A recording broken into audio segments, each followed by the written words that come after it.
ஒரு நாளைக்கு ஒரு வேளை சாப்பிடுவேன்.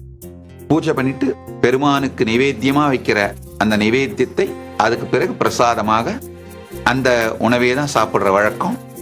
தனியா வேற எதுவும் சாப்பிட்றதில்ல. ஆனா ஜூஸ் அந்த மாதிரியான ஏதாவது குடிக்கிறது உண்டு. அதுவும் நைவேத்தியம் வச்சு அவருடைய பிரசாதமாக ஏற்றுக்கொள்வது. இதுதான் உணவு முறை. ஒரு எப்படியும் இந்த வேலைகள்லாம் முடியறதுக்கு மணி 12 ஆயிடும். அதுக்கு பிறகு படுத்து உறங்குகின்ற பழக்கம் இல்லை. அமர்ந்த நிலையிலேயே சமாதி, கண்ணை மூடி சாஞ்சி சமாதி.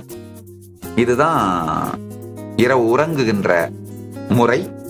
அப்படியே தலை சாய்ச்சிட்டு சமாதியில் இருக்கிறது தான்.